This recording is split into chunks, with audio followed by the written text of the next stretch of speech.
ونعوذ بالله من شرور أنفسنا ومن سيئات أعمالنا من يهده الله فلا مضل له ومن يضلله فلا هادي له ونشهد أن سيدنا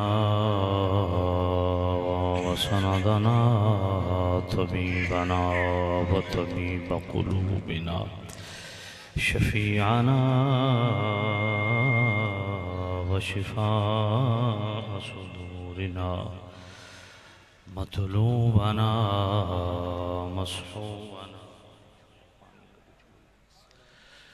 مصحوبنا وموجودنا وأعلانا وأولانا ومولانا محمدا عبده ورسوله. أما بعد فأعوذ بالله من الشيطان الرجيم. بسم الله الرحمن الرحيم. إنا أرسلناك شاهدا ومبشرا ونذيرا لتؤمنوا بالله ورسوله وتعزروه وتوقروه وتصبحوه بكرة وأصيلا. آمنت بالله صدق الله العلي العظيم. الصلاة والسلام عليك يا سيدي يا رسول الله. الصلاة والسلام عليك يا سيدي يا حبيب الله. الصلاة والسلام عليك يا سيدي يا خاتم النبيين وعلى آلك وأصحابك يا سيدي يا شفيع المذنبين.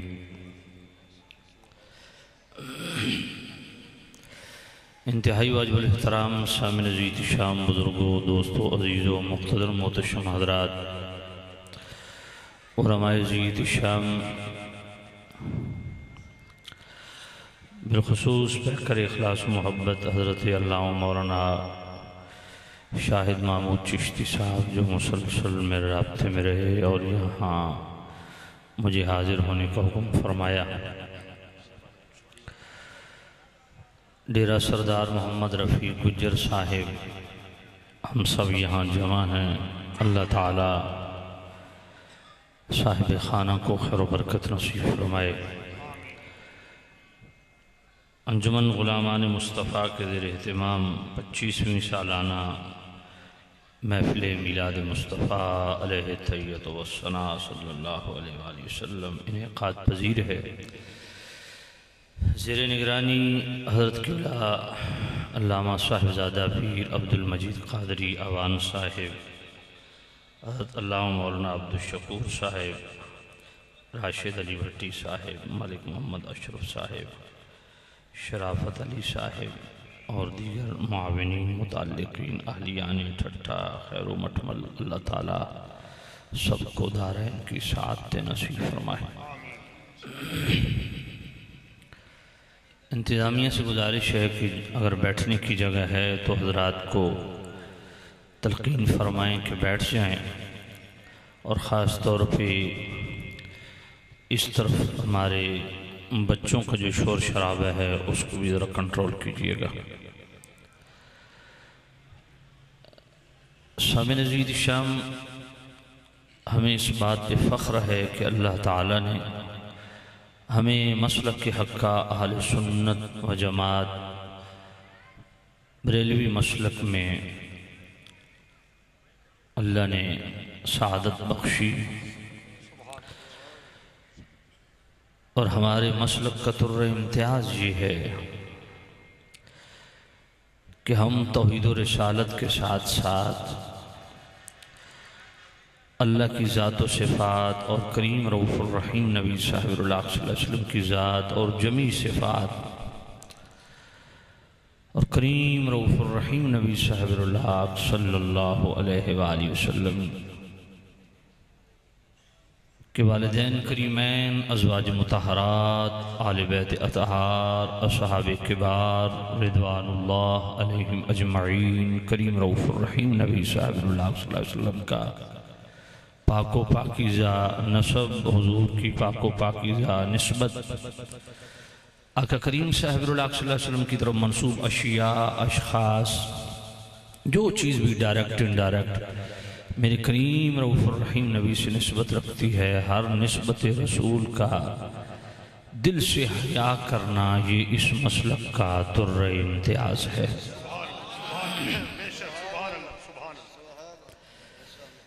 اور جملہ نسبتوں کا، کوئی بیٹا بیٹھ جاؤ نیچے، حسین آپ بھی بیٹھ جاؤ۔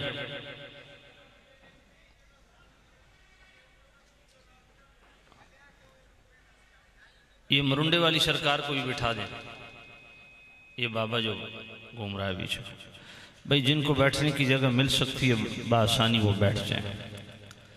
اللہ آپ کو جزائے خیر دے، اللہ آپ کو برکتیں دے۔ جگہ کافی ہے، ادھر بھی کافی جگہ پڑی ہے، ادھر بھی کافی پڑی ہے، کھڑا ہونے کا مقصد نہیں ہے۔ سامعین عزیز شام،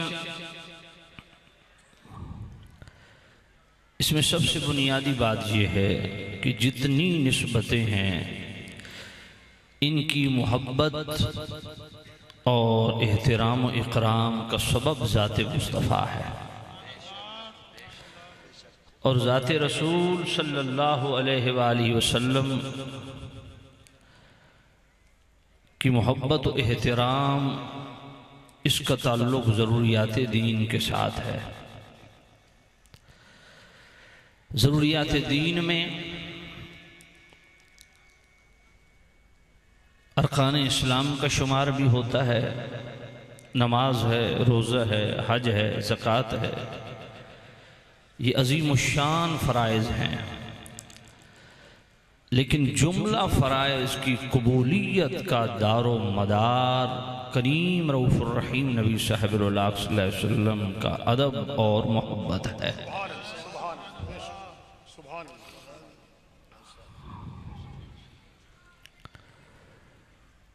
ساری زندگی آپ نمازیں پڑھیں، روزے رکھیں، بیت اللہ کے طواف کریں، صدقہ و خیرات کے ڈھیر لگا دیں، اعمال خیر کثیر کر لیں، سب کی قبولیت کا دار و مدار تعظیم مصطفیٰ پہ ہے۔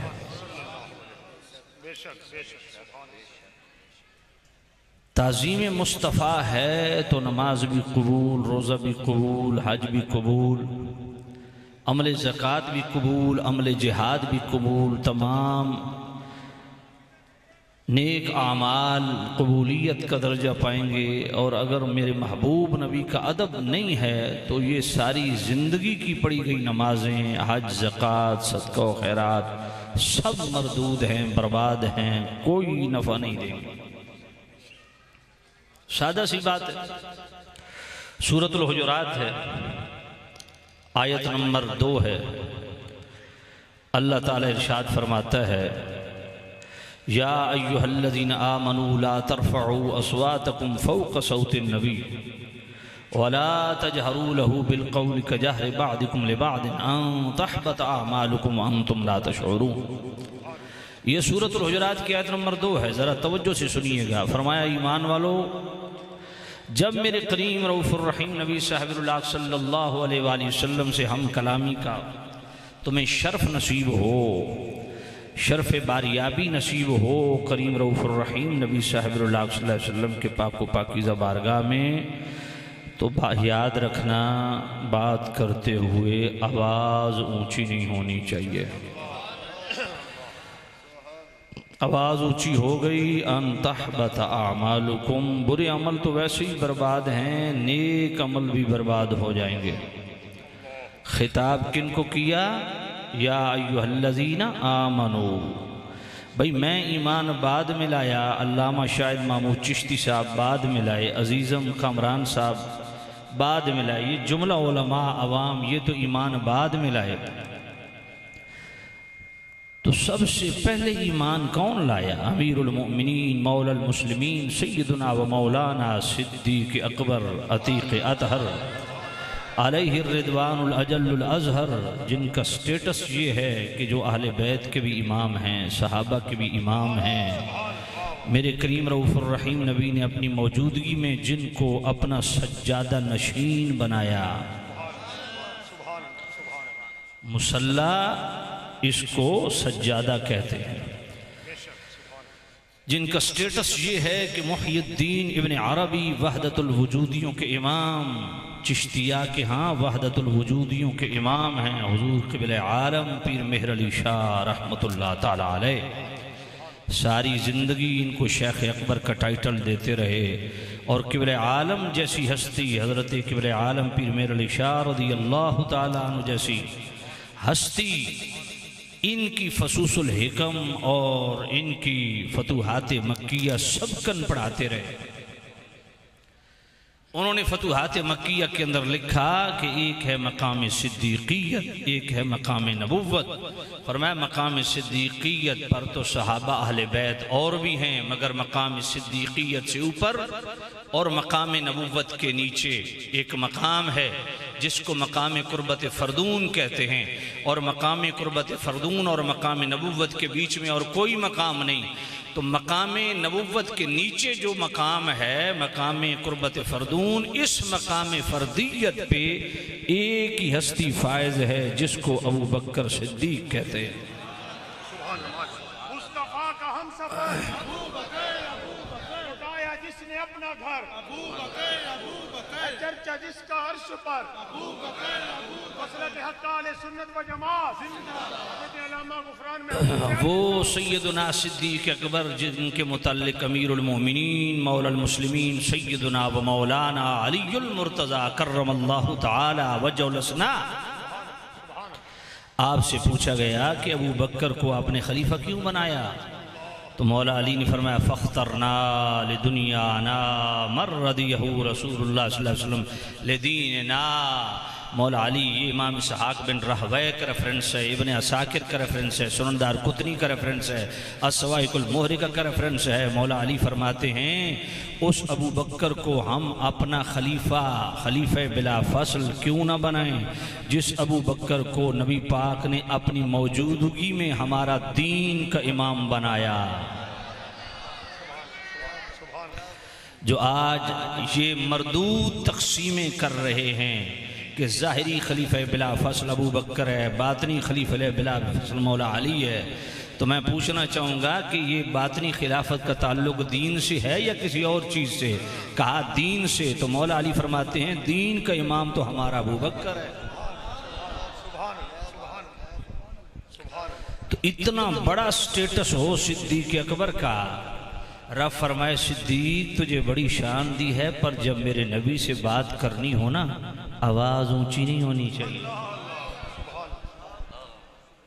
فاروق اعظم میرے نبی کے مرید بھی ہیں، مراد بھی ہیں۔ عمر وہ اس ہستی کا نام ہے، کوئی بدبخت میرے عمر کے نام سے چڑے ناپسند کرے تو وہ اس کی اپنی قسمت۔ عمر وہ ہے جو پسند ہی مصطفیٰ کی۔ اللہم اعز الاسلام بن الخطاب، اللہم اید الاسلام بن الخطاب، رب سے مانگا ہے۔ اور میرے نبی نے فرمایا لو کان بعدی نبی لکان عمر الخطاب، میرے بعد نبوت کا دروازہ کھلا ہوتا عمر نبی ہوتا۔ فرمایا عمر تیری بڑی شان ہے، پر جب مصطفیٰ سے بات کرنے کا موقع ملے آواز اونچی نہیں ہونی چاہیے۔ اے عثمان کیا قسمت ہے تیری، آج کسی کو ایک رشتہ دو، پہلی بچی فوت ہو جائے تو دوسری بچی دینے کے لیے قوم تیار نہیں ہوتی کہ پہلی کا حشر دیکھ لیا ہے، پر یہ عثمان ہے، میرے نبی نے 2 بیٹیاں یکے بعد دیگرے دیں، دونوں فوت ہو گئیں، میرے نبی نے فرمایا میری 40 بھی ہوتی تو میں عثمان کو ہی دیتا۔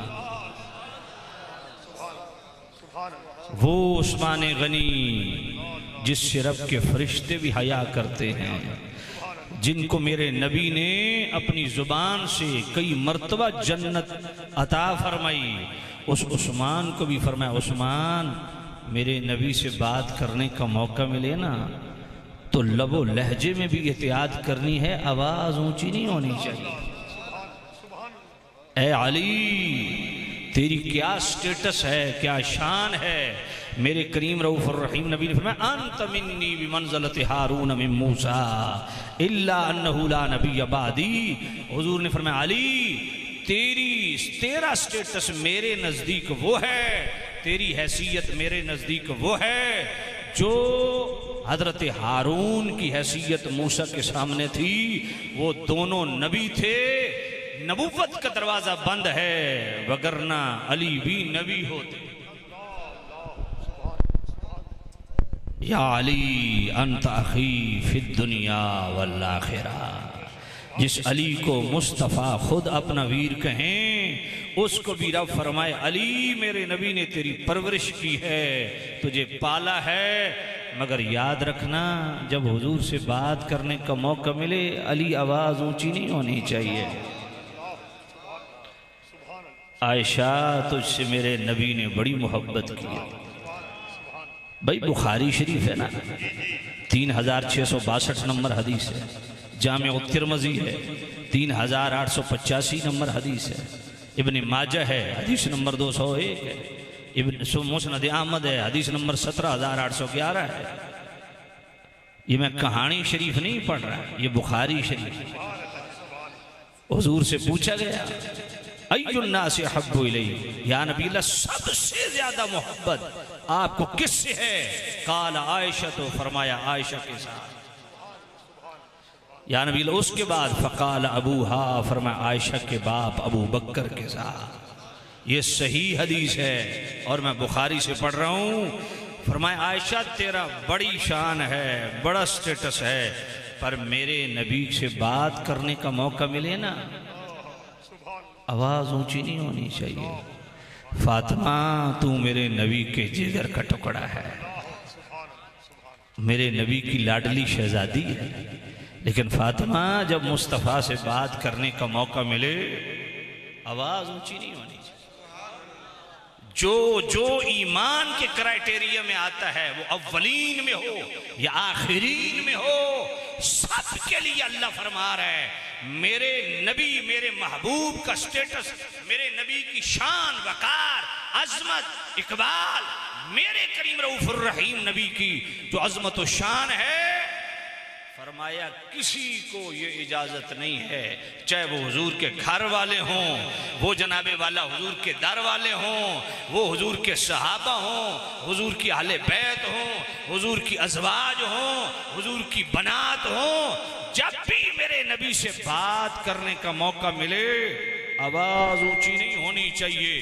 ابو بکر سے لے کے مولا علی تک، حضور کی بیٹیوں سے لے کے بیویوں تک، بیویوں سے لے کے بیٹیوں تک، حضور کے ہر صحابی اہل بیت کے ہر فرد کو اللہ فرما رہا ہے اگر آواز اونچی ہو گئی نمازیں بھی برباد. نہیں تمہیں سمجھ آئی ہے؟ یہ تجھے مجھے بعد میں خطاب ہے. ابو بکر کو پہلے ہے، عمر کو پہلے ہے، عثمان کو پہلے ہے، علی کو پہلے ہے، زہرا پاک کو پہلے ہے، عائشہ پاک کو پہلے ہے، حضور کے جمیع صحابہ کو پہلے ہے. فرمایا بعد میں آنے والے ان کی تو بعد میں بات ہوگی. یہ جو اتنی قربتوں والے ہیں، جو خود امت کے لیے واجب الاتباع ہیں، واجب الاطاعت ہیں، امت پر جن کا ادب فرض ہے، امت پر جن کی محبت فرض ہے، ان کو بھی خبردار کیا جا رہا ہے مصطفیٰ سے آواز اونچی نہیں ہونی چاہیے. ادب ان کا اگر حاصل ایمان بنے گا، ادب ان کا اگر حاصل ایمان بنے گا، مومن تو بڑی چیز ہے انسان بنے گا. تعظیم محمد ہی تو ہے جان عبادتی، کوئی کتنا ہی عابد ہو مسلمان بنے گا. سورۃ الحجرات آیت نمبر 2 میں اللہ فرما رہا ہے تمہاری نمازیں بعد میں دیکھوں گا، روزے بعد میں دیکھوں گا، بیت اللہ کے طواف بعد میں دیکھوں گا، تمہاری تبلیغیں بعد میں دیکھوں گا، تمہارے دروس قرآن بعد میں دیکھوں گا، تمہارے جامعات بعد میں دیکھوں گا، تمہارے جہاد بعد میں دیکھوں گا، تمہارے صدقہ و خیرات کے ڈھیر بعد میں دیکھوں گا، پہلے مصطفیٰ کا ادب دیکھوں گا۔ اگر ادب مصطفیٰ ہے، تعظیم مصطفیٰ ہے، تکریم مصطفیٰ ہے، تو پھر نمازیں بھی قبول ہیں، روزے حج زکوٰۃ سب اعمال قبول ہیں۔ اگر دامن ادب مصطفیٰ سے خالی ہے تو نمازوں سے بھی دامن خالی سمجھو، روزوں سے دامن خالی سمجھو، بیت اللہ کے طواف سے دامن خالی سمجھو۔ گویا سورۃ الحجرات کے اندر اسلوب کیا بتایا، قانون اور ضابطہ کیا بتایا؟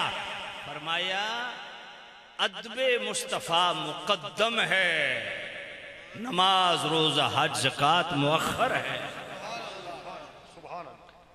یہی مضمون اللہ تعالیٰ نے سورۃ الاعراف آیت نمبر 157 میں بیان فرمایا، اِنَّا أَرْسَلْنَاكَ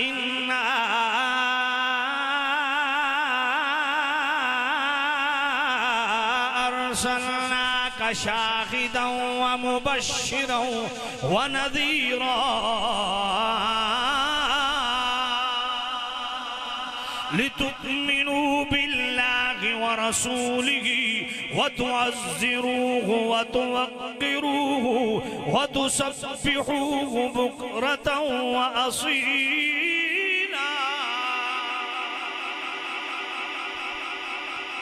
یہ سورہ فتح ہے، اور سورہ فتح کی آیت نمبر 8 اور 9 ہے۔ ذرا غور کیجئے گا کیا کمال ہے، سبحان اللہ۔ آیت کا اسلوب دیکھیے، پہلے سٹیپ میں کیا بیان کیا، اِنَّا أَرْسَلْنَاكَ، ہم نے بھیجا، شاہدن، حاضر و ناظر بنا کے، مبشرن، خوشخبریاں سنانے والا بنا کے، نذیرن، ڈر سنانے والا بنا کے۔ اب ذرا توجہ کیجئے گا، آگے لِتُؤْمِنُوا بِاللَّهِ وَرَسُولِهِ، ایمان باللہ اور ایمان بالرسالت کی بات ہے۔ توحید و رسالت کو بعد میں بیان کیا، ایمان کو بعد میں ڈسکس کیا، پہلے نبی کی شانیں بیان کی۔ نہیں سمجھ آئیے، اِنَّا أَرْسَلْنَاكَ، ہم نے بھیجا، خود نہیں آیا، ہم نے بھیجا۔ میں بندہ بھیجتا ہوں علامہ شاہد چشتی صاحب کے پاس، جائیے علامہ صاحب سے ملاقات کیجئے، پیغام دیجئے۔ بندہ آئے، کہیں جی بات تو بعد میں سنیں گے، غفران سیالوی صاحب نے بھیجا ہے، پہلے بتائیں ٹھنڈا چلے گا گرم چلے گا، کھانا کھلائیں گے، خوش کریں گے۔ کیوں؟ کیونکہ علامہ شاہد صاحب کو پتہ ہے غفران سیالوی صاحب کو بعد میں رپورٹ ملے گی، یہ خوش ہوگا تو وہاں سے دعا بھی ملے گی۔ اللہ نے فرمایا اِنَّا أَرْسَلْنَاكَ، میں دیکھ رہا ہوں، بھیجنے والا میں ہوں، ذرا دیکھتا ہوں کون کون میرے بھیجے ہوئے کو اپنے بھیجے میں جگہ دیتا ہے۔ فرمایا خبردار، بولنے سے پہلے 1000 مرتبہ سوچنا، یہ خود نہیں آیا، رب نے بھیجا ہے۔ مالک تیرا تعارف کیا ہے؟ فرمایا نبی کی شانیں دیکھتے جاؤ، پتہ چلتا جائے گا۔ اگر اتنی شان والا نبی ہے تو جو بھیجنے والا ہے اس کی شان کیا ہو؟ فرمایا شاہدن، حاضر و ناظر بنا کے بھیجا، تمہارے ہر عمل سے باخبر ہے، تمہارا بھی شاہد ہے، رب کا بھی شاہد ہے۔ فرمایا اتنی شانوں والا نبی بنا کے بھیجا ہے، اللہ اور اس کے رسول پر ایمان لاؤ۔ اور آگے کیا فرمایا؟ وَتُعَزِّرُوهُ وَتُوَقِّرُوهُ، فرمایا ایمان لانے کے بعد میرے نبی کی تعظیم بھی کرو، تکریم بھی کرو۔ پھر فرمایا وَتُسَبِّحُوهُ بُكْرَةً وَأَصِيلًا، نمازوں کی بات بعد میں ہے، تسبیحات کی بات بعد میں ہے، تکبیرات کی بات بعد میں ہے، عبادات کو بعد میں ڈسکس کیا، نماز روزہ حج زکوٰۃ بعد میں ڈسکس کیا۔ پہلے کیا فرمایا؟ وَتُعَزِّرُوهُ وَتُوَقِّرُوهُ، میرے نبی کی تعظیم کرو، میرے نبی کی تکریم کرو، میرے نبی کی عزت کرو۔ بھائی ابتدائی سٹیپ میں فرمایا یہ شانیں ہیں جو بھیج رہا ہوں۔ ایمان لانے سے پہلے بتایا کہ جس پر ایمان لانا ہے یہ بے اختیار نہیں ہے، جس پر تم نے ایمان لانا ہے اس کا علمی وقار کیا ہے، اس کے اختیارات کی باؤنڈری کیا ہے، اس کی بے مثل حیات کیسی ہے، اس کے نور و انوار کی شان کیسی ہے، شان بیان کی ایمان لانے سے پہلے۔ جب ایمان لے آئے تو فرمایا اب ایمان بچانا بھی تو ہے، مالک اس کے لیے کیا کرنا ہے؟ فرمایا وَتُعَزِّرُوهُ وَتُوَقِّرُوهُ، ایمان بچے گا حضور کی ادب کے ساتھ۔ ادب ہے وَتُسَبِّحُوا بُكْرَةً وَأَصِيلًا، اب نمازیں پڑھو، اب روزے رکھو، اب حج بیت اللہ کرو، اب صدقہ و خیرات کرو۔ تو یہاں بھی سورہ فتح کی آیت نمبر 8 اور 9 میں جو قرآن کا اسلوب ہے آیت کا، اس میں نماز، روزہ، حج، زکوٰۃ جملہ فرائض سے مقدم عظیم فرض تعظیم مصطفیٰ کو ڈسکس کیا رب نے۔ آئیے قرآن مجید کو تیسرا مقام، سورۃ الاعراف آیت نمبر 157۔ فَالَّذِينَ آمَنُوا بِهِ وَعَزَّرُوهُ وَنَصَرُوهُ وَاتَّبَعُوا النُّورَ الَّذِي أُنزِلَ مَعَهُ أُولَئِكَ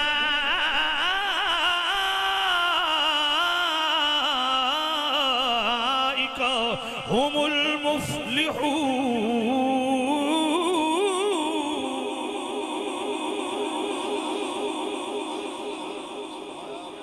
توجہ ہے آپ کی؟ مصطفیٰ فالذین آمنوا، مصطفیٰ کریم پر ایمان لانے کی بات آئی۔ ایمان ایمان لانے کے بعد کس چیز کو ذکر کیا؟ وَعَزَّرُوهُ وَنَصَرُوهُ، فرمایا ایمان لائے ہو، مالک اب نماز نہیں، روزہ نہیں، بیت اللہ کا طواف نہیں، عمل زکوٰۃ نہیں، عمل جہاد نہیں، مالک پھر کیا فرمایا بعد میں وَتُعَزِّرُوهُ، پہلے نبی کی تعظیم، پہلے نبی کی تکریم، پہلے میرے نبی کا ادب، اس کے بعد وَاتَّبَعُوا النُّورَ الَّذِي أُنزِلَ مَعَهُ۔ ذرا توجہ کیجئے گا، لوگوں کو بڑا شوق ہے نا درس قرآن دینے کا، یہ تفسیر القرآن ہے، یہ درس قرآن ہے، یہ عرفان القرآن ہے، یہ تفہیم القرآن ہے، یہ فہم القرآن درس ہو رہا ہے، اتنے دن کا ہو رہا ہے۔ اللہ فرماتا ہے وہ بعد میں دیکھا جائے گا، وہ تُعَزِّرُوهُ، پہلے نبی کی تعظیم دیکھی جائے گی۔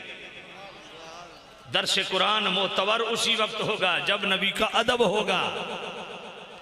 تمہارے دروس قرآن دیکھیں نا، ذرا توجہ کیجئے، وَتُعَزِّرُوهُ پہلے فرمایا، وَاتَّبَعُوا النُّورَ الَّذِي أُنزِلَ مَعَهُ بعد میں فرمایا میرے نبی کے ادب کے بعد اب آؤ اللہ کے نازل کردہ کلام قرآن مجید کا اتباع کرو۔ قرآن مجید کا اتباع بعد میں دیکھا جائے گا، تعظیم مصطفیٰ پہلے دیکھا۔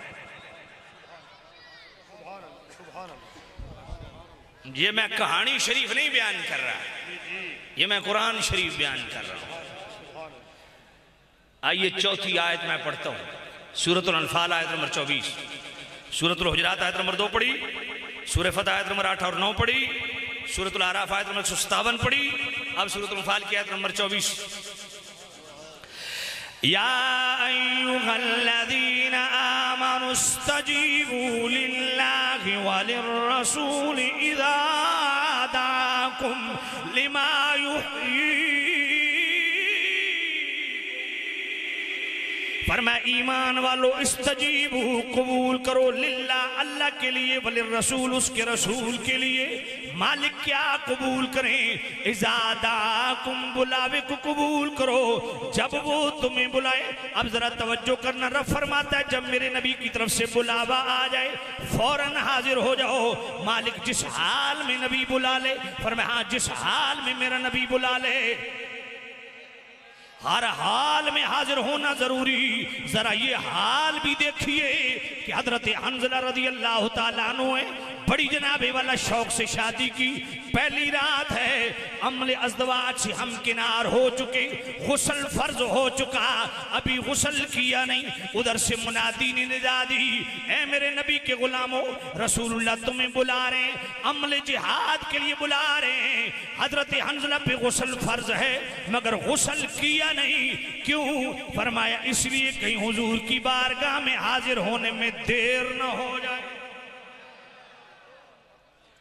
اسی جناب والا اسی حال میں دربار رسالت میں میرے کریم رؤوف الرحیم نبی کی بارگاہ میں حاضر ہو جاتے ہیں، آقا کریم میدان جہاد میں بھیج دیتے ہیں، وہاں جا کے شہید ہو گئے، اللہ نے مسلمانوں کو فتح دی، میرے نبی نے تمام شہداء کی اجساد کو اکٹھا کرنے کا حکم دیا، سب کی لاشیں مل گئیں مگر حضرت حنظلہ کی لاش نہ ملی، میرے نبی کی خدمت میں عرض کیا گیا، حضور نے سر جھکایا، پھر مشاہدہ فرمایا، بیٹھے زمین پہ ہیں اور نظر کہاں تک جا رہی ہے، میرے نبی سر اٹھاتے ہیں، چہرے پہ مسکراہٹ ہے، فرمایا میرے غلاموں حنظلہ پہ غسل واجب تھا، اس لیے غسل نہیں کیا کہ حضور کا بلاوا آ گیا ہے، حاضری میں دیر نہ ہو جائے۔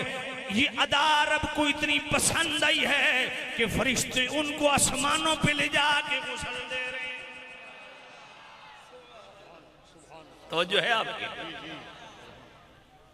محبت سے کہیے سبحان اللہ۔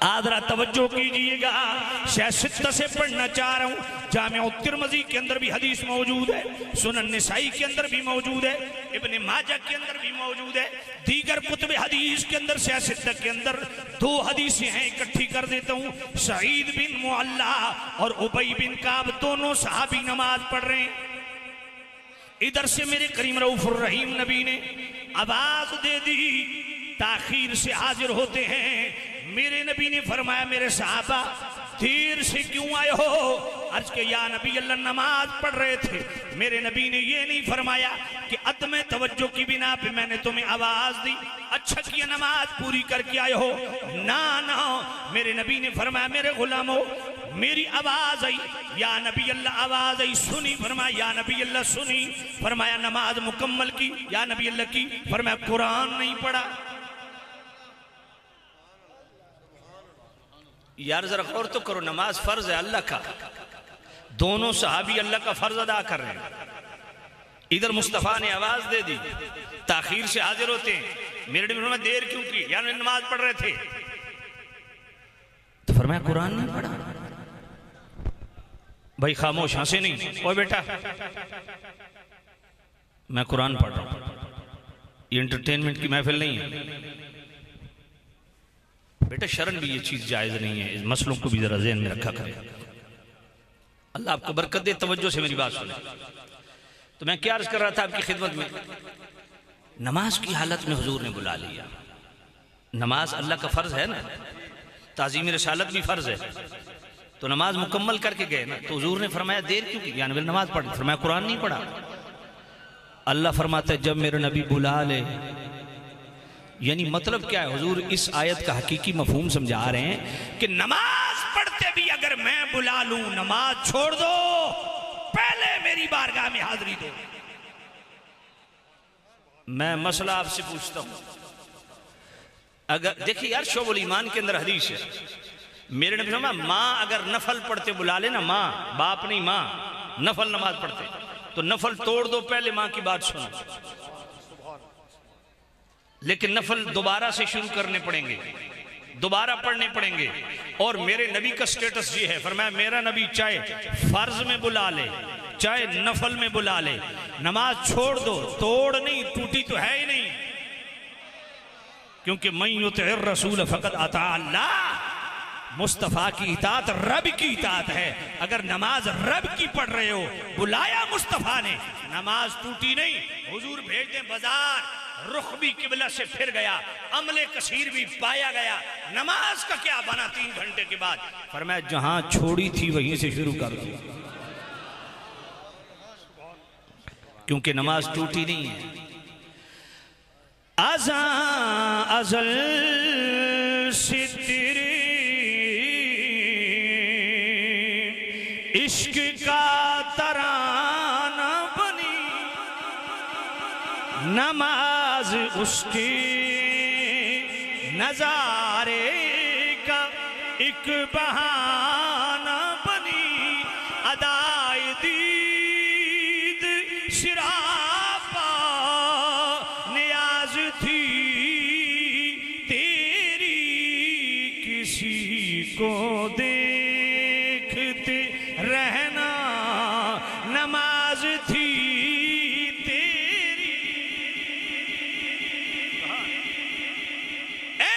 نماز کی حالت میں تعظیم مصطفیٰ وہ ادب ہے جو نماز سے مقدم ہے۔ حضور بلا لے نماز کی حالت میں، نماز چھوڑ دو، ٹوٹی نہیں ہے، سمجھ آئیے؟ تو یہ میں نے 4 آیتیں آپ کے سامنے رکھی ہیں کہ نماز، روزہ، حج، زکوٰۃ، صدقہ و خیرات سب پہ مقدم اگر کوئی فرض ہے تو وہ ہے تعظیم مصطفیٰ، وہ ہے ادب مصطفیٰ، وہ ہے تکریم مصطفیٰ۔ اب 2 حدیثیں پڑھنے لگا ہوں، توجہ بھائی میری طرف رکھیے۔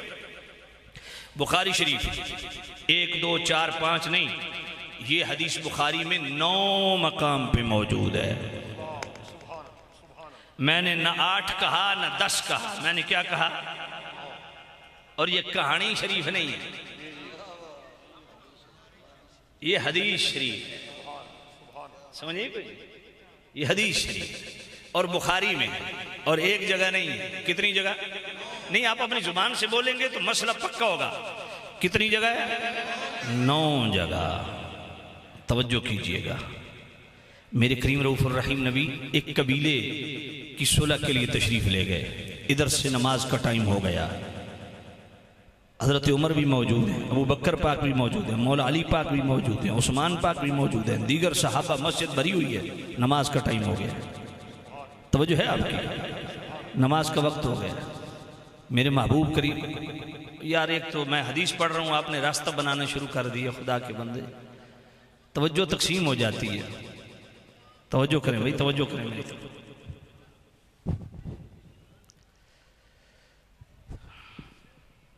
آپ توجہ کریں گے تو میں اگلی بات کروں گا۔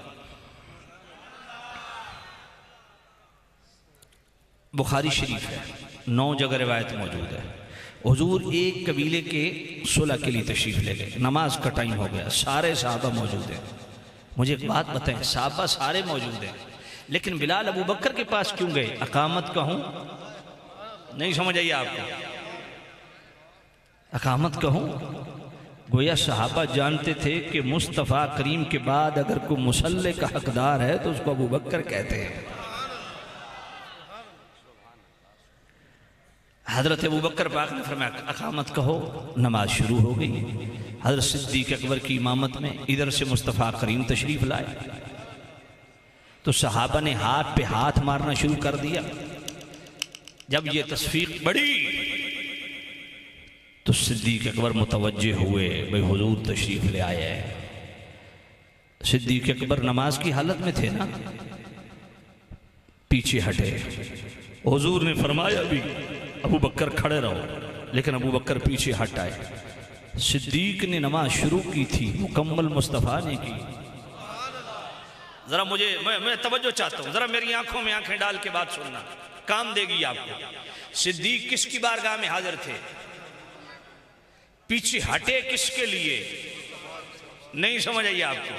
اس کو محسوس کرو میں کیا کر رہا ہوں، میں کیا کہہ رہا ہوں محسوس کرو۔ ابو بکر ہیں کس کی بارگاہ میں حاضر؟ کر کیا رہے ہیں؟ اللہ کا فرض ادا کر رہے ہیں۔ اللہ کی بارگاہ سے پیچھے ہٹے ابو بکر کس کے لیے؟ نہیں سمجھ جو میرا ابو بکر اللہ کی بارگاہ میں حاضر ہو کے بھی تعظیم مصطفیٰ نہ بھولا، اس ابو بکر سے بڑا مواحد کون ہے؟ کہاں سے ایسی توحید اٹھا کے لائے ہو کہ تمہاری توحید بیان کرتے ہوئے مصطفیٰ کریم پہ تعظیم کی بات آ جائے اسے تم شرک دے مارتے ہو؟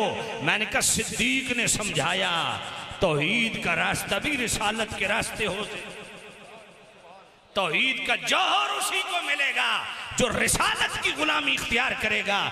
بن رسالت کے توحید کا جوہر، توحید کا نور، توحید کا فیضان نہیں ملتا۔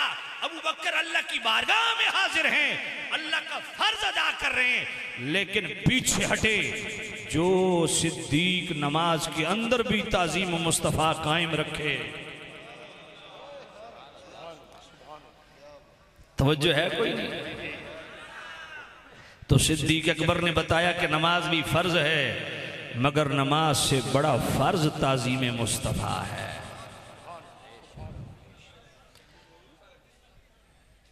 امیر المومنین مولا المسلمین سیدنا و مولانا علی المرتضی کرم اللہ تعالی وجہ الحسنی، غزوہ خیبر ہے، کتاب الشفاء شریف کے اندر بھی ہے، معجم الکبیر کے اندر بھی ہے، مجموع الزوائد کے اندر بھی ہے، کئی کتب حدیث میں یہ حدیث موجود ہے۔ غزوہ خیبر ہو چکا، خیبر فتح ہو چکا، میرے کریم رؤوف الرحیم نبی نے عصر کی نماز پڑھ لی۔ توجہ ہے آپ، عصر کی نماز پڑھنے کے بعد نا مقام صحبہ پہ حضور تشریف لائے، مولا علی بیٹھے ہیں، گود بچھائی ہے، میرے محبوب نبی عصر پڑھ کے آئے ہیں، میرے نبی نے آتے ہی مولا علی کی گود میں سر رکھ دیا، آنکھیں بند ہو گئیں پر دل جاگ رہا ہے، کیونکہ حضور نے فرمایا نا اما نبیوں کی آنکھیں سوتی ہیں، دل نہیں سوتا۔ اب ذرا توجہ کرنا، ادھر سورج غروب ہو گیا۔ اچھا مولا علی نے یہ نہیں پوچھا یا رسول اللہ عصر جا رہی ہے، آپ نماز پڑھ کے آئے ہیں؟ نہیں پوچھا، یا یہ بھی نہیں عرض کہ یا نبی اللہ آپ تو نماز پڑھ چکے ہوں گے، عصر جا رہی ہے تو میں نے عصر کی نماز پڑھنی ہے، میں ذرا جلدی سے عصر کی نماز پڑھ لوں پھر گود بچھا لوں گا، آپ سر رکھ لیجئے گا۔ علی نے فرمایا عصر جاتی ہے تو جائے، تعظیم مصطفیٰ نہ جائے۔ اللہ اکبر، نمازیں گر قضا ہوں پھر ادا ہوں، نگاہوں کی قضائیں کب ادا ہوں۔ ذرا توجہ، یہ میرے نبی کا شان ہے۔ خدا کی قسم یہ جتنے موٹیویشنل سپیکر آ گئے نا لفظوں کے مارے ہوئے بیچارے لوگ، ان کو شان رسالت پتہ ہی نہیں کیا شان ہے میرے نبی۔ ہو نہ یہ پھول تو بلبل کا ترنم بھی نہ ہو، چمن دہر میں کلیوں کا تبسم بھی نہ ہو۔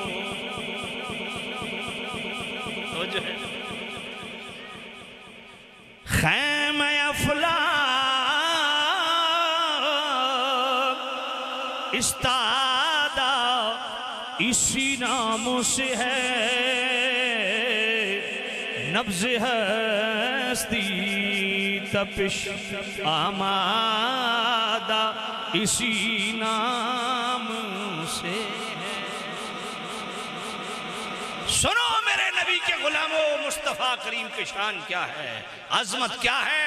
میرے نبی سو گئے، سورج غروب ہو گیا، سورج غروب ہونے کے بعد میرے کریم نبی نے آنکھ کھولی، پوچھا علی عصر پڑی ہے؟ بھئی سوچنے کی بات ہے، مصطفیٰ نے پہلے کیوں نہیں پوچھا علی عصر پڑھ چکے ہو؟ یہ سورج غروب ہونے کے بعد حضور نے کیوں پوچھا علی عصر پڑی ہے؟ کیوں؟ میرے نبی دکھانا چاہتے تھے اپنے اختیار، بتانا چاہتے تھے علی کا سٹیٹس۔ میرے نبی نے ہاتھ اٹھا دیے، اللہم ان علیاً کان فی طاعتک و طاعت رسولک فردد علیہ الشمس۔ اے اللہ علی تیری اور تیرے نبی کی اطاعت میں تھا، مالک سورج پلٹا۔ سورج آیا یا نہیں آیا؟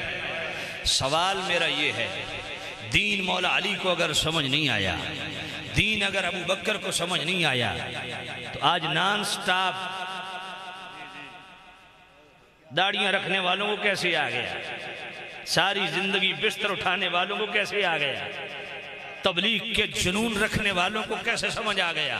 میں نے کہا مولا علی نے بتایا کہ نماز فرض ہے، جا رہی ہے، قضا ہو رہی ہے، فرمایا ہوتی ہے ہو جائے، پر نماز سے بڑا فرض مصطفیٰ کی نیند کا خیال رکھنا ہے۔ وہ میرے اعلیٰ حضرت نے بڑی حسین بات نہیں کی ہے، مولا علی نے واری تیری نیند پر نماز، مولا علی نے واری تیری نیند پر نماز، وہ بھی اثر سب سے جو اعلیٰ خطر کی ہے، صدیق جب کہ غار میں، صدیق جب کہ غار میں جان پہ دے چکے، حفظ جان تو جانے فروز غرر کی ہے، تو نے ان کو جانے انہیں پھر دی نماز، وہ تو کر چکے تھے جو کرنی بشر کی ہے، ثابت ہوا کہ جملہ فرائض فروع ہیں، اصل الاصول بندگی اس تاج ور کی ہے۔ مولا علی نے واری تیری نیند پر نماز، اور وہ بھی اثر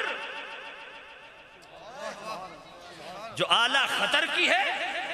یہاں خطر یہ مرادی معنی ہے، فرمایا اثر تو وہ نماز ہے جس کے متعلق قرآن نے فرمایا حافظوا علی الصلوات۔ مولا علی نے نماز واری ہے پر حضور کی نیند میں خلل نہیں آنے دیا۔ صدیق جب کہ غار میں، توجہ کرنا، صدیق جب کہ غار میں جان ان پہ دے چکے، سام سے ڈسوا لیا لیکن ایڑی کو نہیں ہلایا، حضور آرام کر رہے ہیں۔ حفظ جان تو جان فروز غرر کی ہے۔ اعلیٰ حضرت فرماتے ہیں جان کو بچانا بھی اہم فرض ہے، جان بچانا اہم فرض ہے، مگر جان بچانے سے بھی بڑا فرض تعظیم مصطفیٰ ہے۔ تو نے ان کو جان انہیں پھیر دی نماز، ادھر لعاب لگایا صحت مند کر دیا، ادھر ہاتھ اٹھائے علی کے لیے سورج پلٹا دیا۔ ثابت ہوا کہ جملہ فرائض فروع ہیں، فرمایا جملہ فرائض نماز روزہ حج زکوٰۃ سب یہ فرع ہیں، ذات رسول اصل ہے۔ ذات رسول کیا ہے؟ اصل ہے۔ اس لیے میرے نبی کے غلاموں ایک بات یاد رکھنا، نمازوں سے پہلے تعظیم مصطفیٰ ہے، روزوں سے پہلے تعظیم مصطفیٰ ہے۔ نماز پڑھو مگر روزانہ 5 وقت نماز فرض ہے، روزے سال میں 1 مرتبہ فرض ہے، عمل زکوٰۃ سال کے بعد صاحب نصاب پہ فرض ہے، اور حج زندگی میں 1 مرتبہ صاحب استطاعت پہ فرض ہے، مگر مصطفیٰ کا ادب سانس اندر جائے تب بھی فرض ہے، سانس باہر آئے تب بھی۔ اس لیے جب مصطفیٰ کریم کی بات آئے تو اپنی زبان پہ کنٹرول رکھو، اپنے دل و دماغ کو حاضر رکھو، اپنے دلوں میں طہارت لاؤ، بولنے میں طہارت لاؤ، یہ ذات مصطفیٰ ہے۔ اور ایسے بدبختوں سے بچو جو عامیانہ انداز میں حضور کو ڈسکس کرتے ہیں۔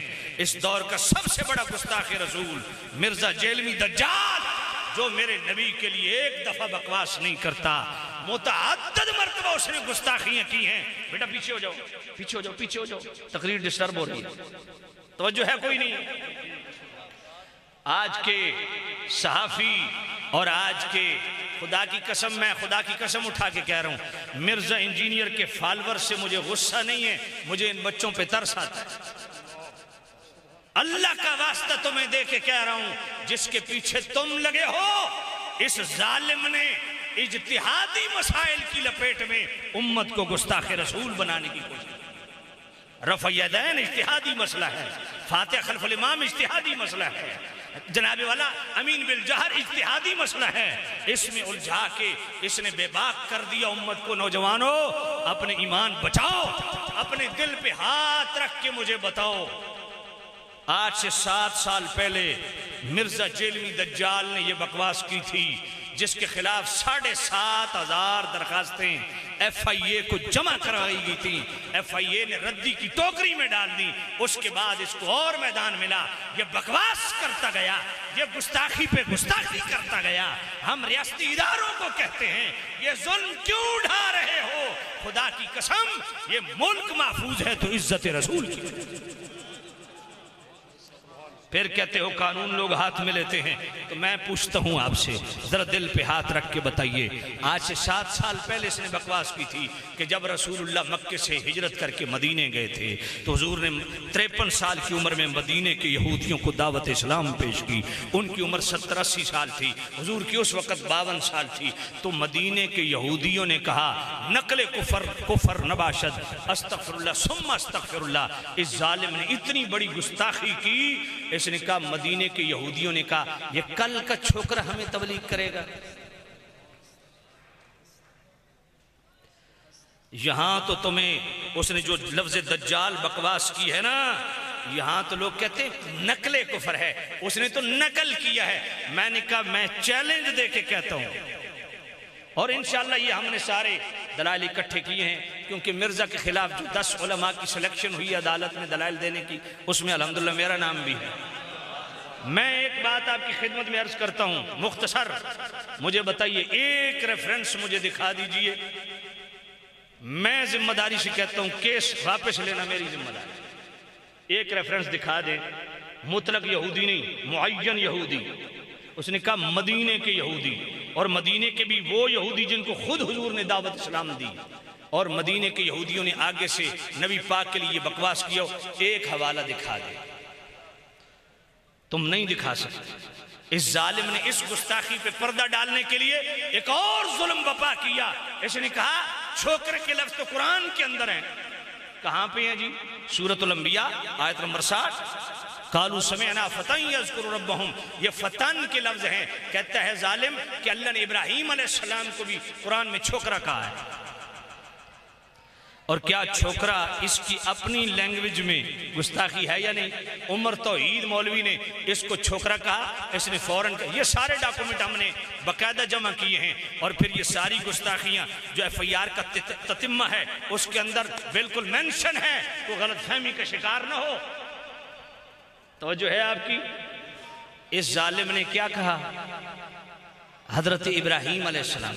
اور جب اس کو چھوکرا کہا گیا تو آگے سے اس نے کلپ اپلوڈ کیا، کہتا ہے یہ مولویوں کی لینگویج دیکھو، یہ مجھے بازاری لفظ سے بولتے ہیں اور مجھے چھوکرا کہا۔ میں نے کہا تو خود مان گیا کہ چھوکرا بازاری لفظ ہے، اور ظالم یہی بازاری لفظ تو نبی پاک کے لیے بھی بول رہا ہے، ابراہیم علیہ السلام کے لیے بھی بول رہا ہے۔ یہاں بزرگ تشریف فرما ہے، بھائی ایک 70-80 سال کے 2-4 بزرگ بیٹھے ہوں، کسی معاملے میں بات ہو رہی ہو، ایک بچہ، یہ بچے بیٹھے ہیں، بیٹا آپ کی عمر کیا ہے؟ 22 سال، یہ بچہ بیٹھا ہے جی 22 سال کا، یہ بیچ میں ایسے ہی بول جاتا ہے کوئی مشورہ دینے کے لیے، رائٹ پہ ہوگا، اس کا مشورہ بھی درست ہوگا، لیکن بابے کیا کہیں گے؟ بیٹا یہ بچوں کی محفل نہیں ہے، ذرا بڑے بات کر رہے ہیں، بیٹا آپ چپ کر جاؤ۔ بیٹا چپ کر جائے گا، محسوس بھی نہیں کرے گا، لیکن اسی بچے کو کوئی بابا کہے یہ چھوکروں کی محفل نہیں ہے، تو کل کا چھوکرا ہے، تو کل کا چھوکرا ہے، چپ کر جا۔ اس بچے سے پوچھیں کہ اس کے دل پہ کیا گزرے گی۔ اس ظالم نے کہا مدینے کے یہودیوں نے کل کا چھوکرا کہا رسول اللہ کا۔ یہ گستاخی ہے یا نہیں ہے؟ بولیے مجھے، گستاخی ہے یا نہیں ہے؟ پھر کہتے ہو یہ گستاخ رسول نہیں ہے؟ اس ظالم نے 2 سال پہلے ایک اور بکواس کی اور صریح توہین رسالت کی۔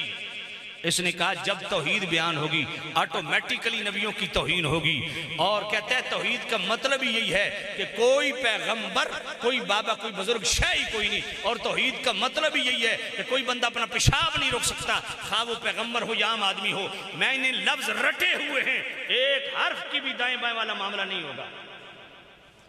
یہ بتاؤ مجھے، کیا اللہ یہی چاہتا ہے کہ توحید بیان ہو ساتھ نبی کی توہین ہو؟ یہ ظالم کہتا ہے جب توحید بیان ہوگی آٹومیٹیکلی نبیوں کی توہین ہوگی۔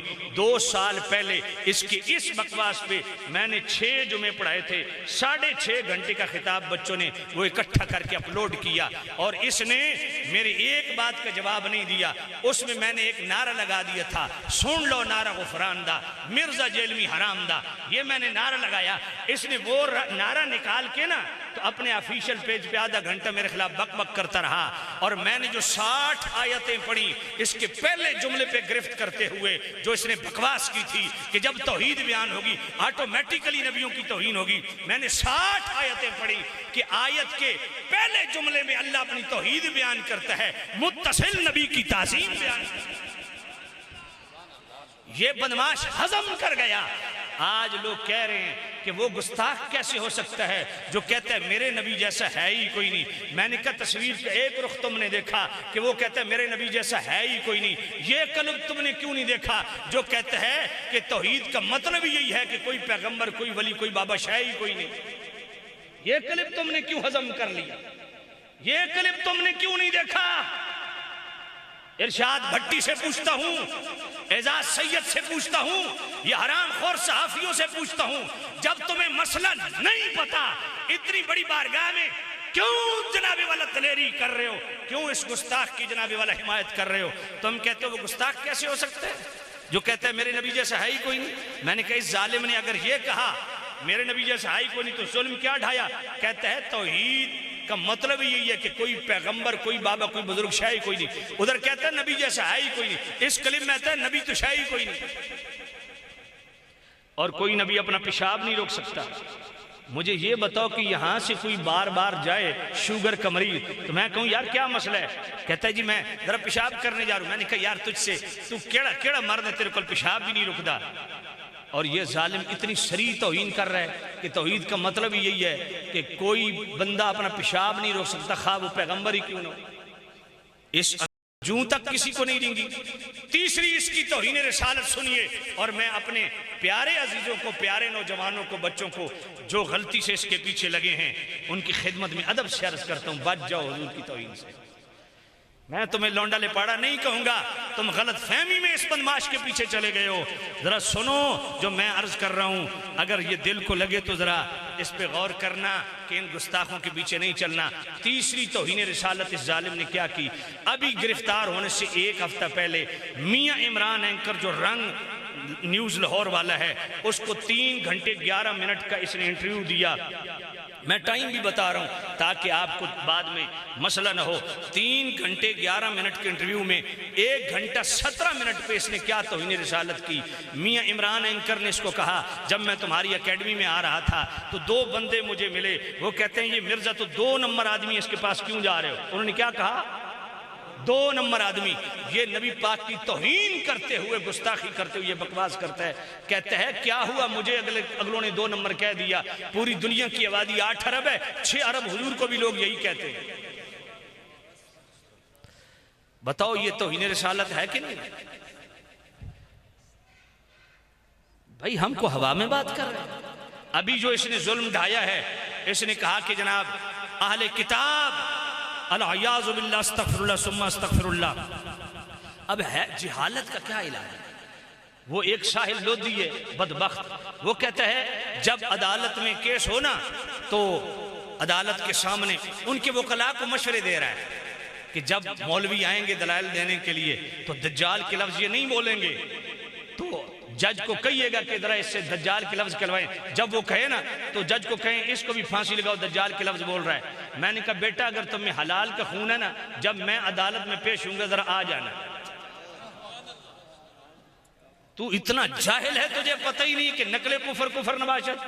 کفر کی نقل اس وقت کفر نہیں ہوتی جب کفر کے رد کے لیے نقل پیش کی جاتی ہے، اس کو مردود قرار دینے کے لیے پیش کی جاتی ہے، لوگوں کو اس فتنے سے بچانے کے لیے پیش کی جاتی ہے. اور جس ظالم نے اپنی تائید میں کفر کو پیش کیا، اس کو پھانسی لگانے کے لیے، توہین رسالت کا مرتکب قرار دینے کے لیے کفر کا نقل کرنا یہ شرعی ضرورت ہے. اتنے جاہل لوگ ہیں یہ. اس نے کہا 2 ارب کرسچین حضور کو دجال کہتے ہیں. العیاذ باللہ، استغفر اللہ ثم استغفر. اس کے 5 کلپیں 5 سارے ہم نے باقاعدہ اس کو ریکارڈ کا حصہ بنایا. ایک میں کہتا ہے کہ دجال سمجھتے ہیں، دوسرے میں کہتا ہے کہتے ہیں، 2 ارب عیسائی کہتے ہیں، اور یہ ان کے عقیدے کا حصہ ہے. جب یہ لفظ عقیدہ کہے گا نا تو پھر ہم ڈیمانڈ کریں گے کہ ان کی، دیکھو میری ایک بات سنو، توجہ ہے آپ کی. ایک مسلمان اگر ایک نظریہ پیش کرے، وہ کہے جی یہ آل اسلام کا نظریہ ہے، ہم کہیں گے قرآن و سنت سے ثابت کر، کہیں گے نا قرآن حدیث سے ثابت کر. اگر قرآن حدیث سے ثابت کرتا ہے ہم کہیں گے آل اسلام کا نظریہ. اگر قرآن و سنت کے مخالف ہو تو مسلمان ہوتے ہیں وہ بھی اس کو رد کر دیں گے، یہ نظریہ آل اسلام کا نہیں. جب آپ اہل کتاب کی بات کریں گے نا تو اہل کتاب ایک نظریہ پیش کریں گے تو ہم ان کو ڈیمانڈ کریں گے کہ اپنی الہامی کتابوں سے ثابت کیجئے. ایسا کہیں گے یا نہیں کہیں گے؟ اگر 2 10 20 اگر بدبخت کو بکواس کر رہے ہیں اہل کتاب تو وہ پوری عیسائی کمیونٹی کا عقیدہ نہیں ہے. ہم کہیں گے اپنی الہامی کتاب سے دکھاؤ. اور میں بطور چیلنج کہہ رہا ہوں، بائبل کے 8 حوالہ جات باقاعدہ میں نے نوٹ کر کے رکھے ہیں. 8 حوالہ جات اگر انگریزی والی ہو بائبل تو اینٹی کرائسٹ کے لفظ ہیں، اگر جناب والا وہ عربی والی ہو تو ضد المسیح کے لفظ ہیں، اور اگر اردو والی بائبل ہو تو مخالف مسیح کے لفظ ہیں. اگر ایک جگہ پوری بائبل میں مرزا جیلمی کا وکیل دجال کے لفظ دکھا دے، ہم ان کے ہاتھ پہ بیعت کرنے کے لیے. ایک جگہ بھی لفظ دجال نہیں آیا. یہ دجال اصطلاح ہی اسلام نے دی ہے، اس سے پہلے یہ اصطلاح ہی نہیں تھی. اور اینٹی کرائسٹ سے مراد مخالف مسیح ہے. اچھا ذرا توجہ کرنا، 8 مقامات پہ اینٹی کرائسٹ سے خود بائبل کے اندر کیا ہے. فرمایا اینٹی کرائسٹ کون ہے؟ فرمایا اینٹی کرائسٹ وہ ہے جو خدائی کا دعویٰ کرے. اینٹی کرائسٹ کون ہے؟ جو مخالف مسیح ہو. اینٹی کرائسٹ کون ہے؟ آج کے مسیح برادری کہتی ہے ہم ان کو بھی اینٹی کرائسٹ سمجھتے ہیں جو کرسچین میں بدعتی ہو گئے. اینٹی کرائسٹ مخالف مسیح، اینٹی کرائسٹ خدائی کا دعویٰ کرنے والا، اینٹی کرائسٹ بدعتی. مجھے بتائیے مصطفیٰ مخالف مسیح ہیں؟ نہیں ہے. مصطفیٰ نے خدائی کا دعویٰ کی ہے تو پھر مصطفیٰ کے لیے یہ لفظ تم کیوں بیان کر رہے ہو؟ یہ خود اس چیز کا قائل ہے. عیسائی بول اب دیکھو نا پاکستان میں اس وقت 1 کروڑ عیسائی ہے. کسی ایک عیسائی کا کوئی مجھے دکھا دو. بلکہ پاکستان ٹاپ کلاس کا جو پادری ہے پروفیسر ٹونی ولیم کا ابھی آپ یوٹیوب چینل کھولیں، 4 کلپ اس میں موجود ہے، ہم نے اس کو ریکارڈ کا حصہ بنایا. ٹونی ولیم صاف کہتا ہے کہ ہم عیسیٰ علیہ السلام کو عیسائیوں کا نبی مانتے ہیں، محمد الرسول اللہ کو مسلمانوں کا نبی مانتے ہیں، اور ہم ہرگز حضور کے لیے یہ لفظ نہ کبھی استعمال کیا نہ کرتے. کو بات پلے پڑی ہے کہ نہیں پڑی ہے؟ اور آگے یہ کیا بکواس کرتا ہے؟ کہتا ہے اللہ نے مجھے سورہ مائدہ کی آیت نمبر 5 میں اس عورت کے ساتھ شادی کرنے کی اجازت دی جو یہ خود عقیدہ رکھتی ہے. العیاذ باللہ استغفر اللہ. اچھا مسلمان عورت اگر حضور کی توہین کا عقیدہ رکھتے تو اس کا نکاح قائم رہے گا؟ بھئی مسلمان عورت اگر حضور کے لیے توہین کا نظریہ رکھے اس کا نکاح ختم ہو جائے گا. جائے کہ ایک عیسائی عورت حضور کی گستاخی کرے تو اس کا نکاح ہو کیسے سکتا ہے؟ وہ تو گستاخ رسول ہے. گستاخ رسول سے نکاح جائز ہے؟ تو اگر نکاح کر لیے تو پھر کیا ہوگا؟ کون پیدا ہوگا؟ مرزا جیلمی. اور کون پیدا ہوگا؟ گستاخی پیدا ہوگا. زنا کا راستہ یہ کھول رہا ہے. پھر یہ حرام ہے، حرام کو حلال قرار دینا اور حلال کو حرام قرار دینا یہ خود کفر ہے. بات سمجھ آ رہی ہے؟ اس لیے سورہ مائدہ کی آیت نمبر 5 بالکل اس نے جھوٹ بولا ہے. اہل کتاب کے ساتھ نکاح جائز ہے. اور اہل کتاب میں بھی فرق ہے. ایک ہوتا ہے ذمی اہل کتاب، ایک ہوتا ہے حربی اہل کتاب. ذمی اہل کتاب وہ ہوتا ہے جو سلطنت اسلام میں مطیع الاسلام بن کے رہتا ہے، اس کے ساتھ نکاح جائز ہے. شرط کیا ہے کہ وہ گستاخ نہ ہو. شرط کیا ہے؟ سورہ مائدہ 5 آیت ابھی کھولے، وہاں محصنات کی قید ہے کہ وہ بازاری عورت نہ ہو، پاک دامن ہو. یہ ساری تم نے چھوڑ دی اور ایسا چھکا لگا دیا بکواس کرنے کے لیے. یہ سری نبی پاک کی توہین ہے، اور انشاءاللہ اللہ کے فضل سے وقت آئے گا، دیکھا جائے گا معاملہ. اب ذرا اگلی بات سننا. میرے نبی کی نالین کو تصغیر کے صیغے سے یاد کرنے والا مسلمان رہتا ہے؟ نہیں. اور میرے نبی کی پسندیدہ عبادت نوافل کو اس نے کہا فالتو. یہ اتنا فالتو بندہ ہے کہ حضور کی پسندیدہ عبادت، اللہ کی عبادت، نوافل کو فالتو کہہ رہا ہے. اور نوافل وہ چیز ہے، بخاری شریف دوسری جلد صفحہ 963 کتاب رکعت باب التواضع، حضور نے فرمایا لا یزال ما تقرب الی عبدی بشیء احب الی مما افترضت علیہ لا یزال عبدی یتقرب الی بالنوافل. نوافل وہ ہیں جو قرب خداوندی کا ذریعہ ہیں. کہتے ہیں بس فرض پڑھو، اس کے بعد جتنا یہ فالتو ہے، سنت بھی فالتو ہے، نفل بھی فالتو ہے. میں نے کہا بخاری کے اندر حدیث ہے، حضور فرماتے ہیں رکعتین من الفجر خیر من الدنیا والآخرہ. ساری دنیا اور آخرت سمیٹ کے ایک پلڑے میں رکھ دو نا، دوسرے پلڑے میں میری صرف فجر کی 2 سنتیں رکھ. یہ سری توہین ہے. حضرت خضر علیہ السلام کون ہے؟ جمہور اہل اسلام کے نزدیک نبی ہیں.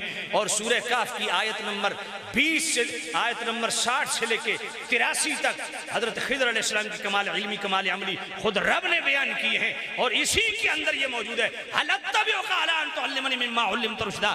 صاحب کتاب رسول موسیٰ علیہ السلام حضرت خضر کے پاس جا کے کہتے ہیں کیا میں آپ کے ساتھ نہ چلوں؟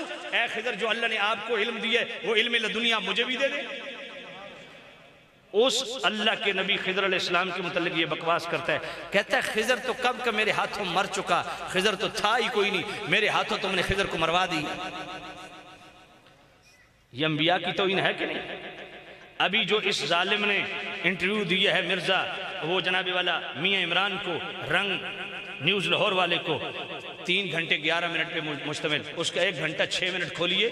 اس نے انصار صحابہ کو 3 مکروہ لفظوں سے یاد کیا، لونڈے، لپاڑے اور چھوکرے.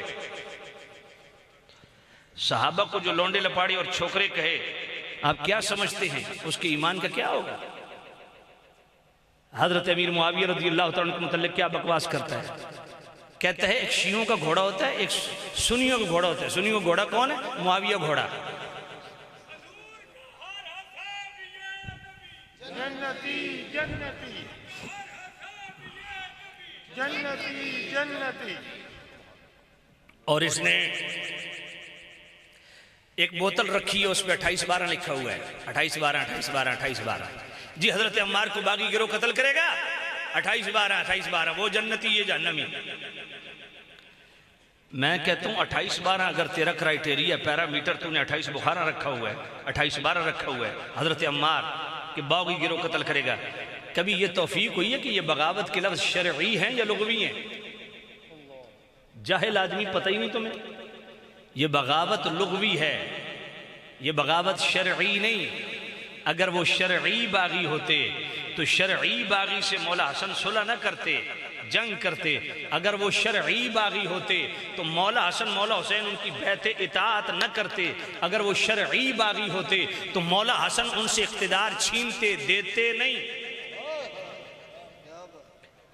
یہ علامہ عینی نے البنایہ شرح ہدایہ میں لکھا کہ مولا حسن کی صلح تک یہ بغاوت کے لفظ استعمال ہم کر سکتے ہیں، وہ بھی شرعی معنوں میں نہیں، شرعی باغی نہیں، لغوی اعتبار سے باغی ہیں. اگلی میں بات کرتا ہوں، اگر 28/12 تمہیں پڑھنے کا شوق ہے بخاری کا تو 2704 بخاری کی کیوں نہیں پڑھتے؟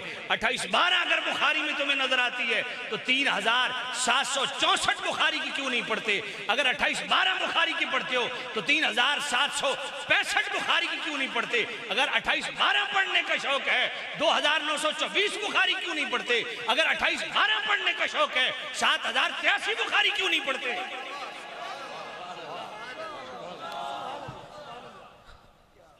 بیٹا ایک دفعہ ہمارے سامنے بیٹھو، 5 منٹ میں تیرا وضو نہ ٹوٹے تو پھر بات کرنا.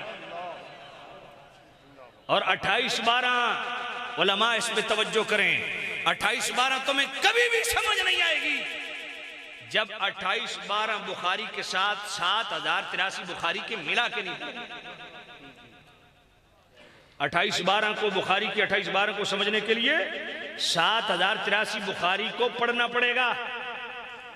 اور میں بطور چیلنج کہہ رہا ہوں، کوئی بہت مرزا کا لاڈلا بیٹھا ہو جس کو بہت اترانے کا شوق ہو تو جاؤ، میں تمہیں چیلنج کرتا ہوں، مرزا کے ساری زندگی کے لیکچر سے ہر لیکچر میں 28-12 تو نظر آئے گی، مجھے کسی ایک لیکچر میں بخاری کی 7083 دکھا دو۔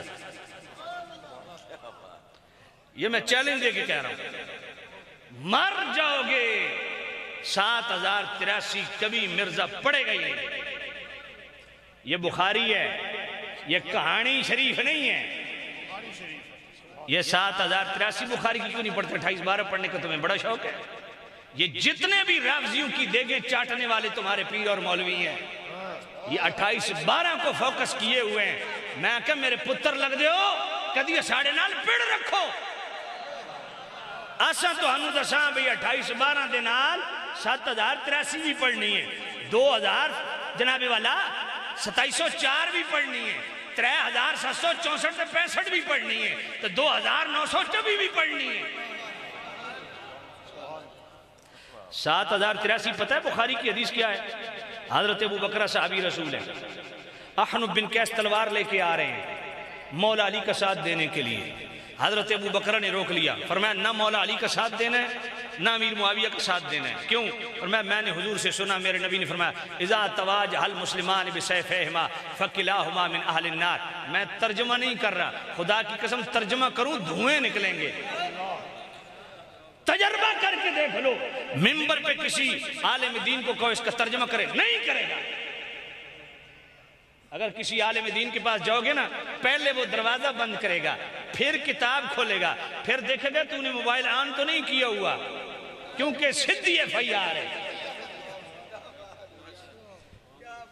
تم کہتے ہو ہمارے پاس دلائل نہیں ہے، لوگوں کو تم نے بیوقوف بنایا ہوا ہے۔ اس حدیث کا میں نے ترجمہ نہیں کیا اور جان کے نہیں کیا۔ اگر ہمت ہے نا ذرا ترجمہ کر کے بابا گوگل ساڑھے بابیں تو یقین نہیں نا، اہون بابا گوگل کھولو 7083 کا ترجمہ کرو، پھر میں دیکھتا ہوں تم کتنے جنے ہو۔ تمہیں بڑا حدیثوں پڑھنے کا شوق ہے نا، ساڑھے سامنے جس دیڑ پتر پڑھی نا اس دیڑے سمجھ آ سکتا۔ گلی محلے دے بچے نو تنگ کرنا بڑا شوق ہے۔ یہ آگے سے صحابی رسول نے کیا پڑھا؟ اذا تواجہ المسلمان بسیفہما فکلاہما من اہل النار۔ ترجمہ نہیں کروں گا، ترجمہ نہیں کروں گا۔ خدا کی قسم اتنی خطرناک بات ہے اللہ کہ آپ سر پکڑ کے بیٹھ جائیں گے، اتنی خطرناک معاملہ ہے۔ اور یہی حدیث ہے جس کو مستدل بنا کے 10,000 صحابہ الگ بیٹھے، اور کتاب السنہ امام خلال کی صحیح حدیث ہے، ٹوٹل 120 صحابی تھے، مولا علی امیر معاویہ دونوں طرف۔ نہیں سمجھ آئی تو 10,000 صحابہ الگ بیٹھے اسی بخاری کو مستدل بنا کے۔ اس لیے امام ربانی مجدد الفسانی شیخ احمد سرہندی دفتر اول حصہ 2 مکتوب نمبر 36، اگر امام ربانی کو دین نہیں سمجھ آیا تو 2025 کے گدھی نشین کو سمجھ آیا۔ امام ربانی مجدد الفسانی فرماتے ہیں 3 مجتہد ہیں، ایک مولا علی کا اجتہاد ہے، ایک امیر معاویہ کا اجتہاد ہے، اور ایک 10,000 وہ صحابہ جن کا اجتہاد یہ مستدل انہوں نے حدیث بخاری کو بنایا، ان کا اجتہاد ہے۔ امام ربانی فرماتے ہیں جو اس وقت مولا علی کے اجتہاد کو درست سمجھتا تھا اس پر واجب تھا مولا علی کا ساتھ دیتا، جو اس وقت امیر معاویہ کے اجتہاد کو درست سمجھتا تھا اس پر واجب تھا کہ امیر معاویہ کا ساتھ دیتا، اس وقت جو 10,000 صحابہ کے اجتہاد کو درست سمجھتا تھا اس پر واجب تھا کہ دونوں کا ساتھ نہ دے، ان 10,000 صحابہ کے ساتھ بیٹھے۔ 7083 سے پتہ چلا یہ معاملہ اجتہادی ہے، کیونکہ اس حدیث سے اجتہاد ثابت ہوتا ہے۔ جب اس حدیث سے جو جنگ صفین کے موقع پہ پڑھی جا رہی ہے اگر یہ اجتہادی ہے تو پھر 28-12 کا پتہ چلا کہ وہاں جو لفظ باقی کے ہیں وہ بھی اجتہادی ہیں، انادی نہیں ہیں۔ اب اگلی بات سننا، میں نے کہا 28-12 پڑھنے کا شوق ہے نا، تو 2704 کیوں نہیں پڑھتے بخاری؟ پڑھوں آپ کے سامنے؟ حضور نے فرمایا ان ابنی ھذا سید لعل اللہ ان یصلح بی بین الفئتین عظیمتین من المسلمین، میرے نبی نے فرمایا یہ میرا سردار بیٹا حسن دو مسلمان گروہوں کے درمیان صلح کروائے گا۔ میں نے کہا جنگ پہلے ہو چکی، صلح بعد میں ہے۔ جن سے مولا حسن نے صلح کی ان کو پہلے سے مصطفیٰ نے مسلمان کہا۔ پتہ چلا مولا علی سے جنگ کرنے والے امیر معاویہ اسلام سے خارج نہیں ہوئے، حضور ان کو مسلمان کہہ رہے ہیں۔ اور اگلی بات سننا توجہ سے، جملہ میں بولتا ہوں آہستہ، آپ کی زوردار سبحان اللہ سننے کے لیے۔ مولا حسن اور مولا حسین نے امیر معاویہ سے صلح بھی کی، بیعت اطاعت بھی کی، خلافت بھی تفویض کی، تو مولا حسن نے ہمیں 1400 سال پہلے یہ عقیدہ دے دیا کہ سچا سید وہ ہوگا جو امت کو امیر معاویہ سے جوڑے گا، توڑے گا نہیں۔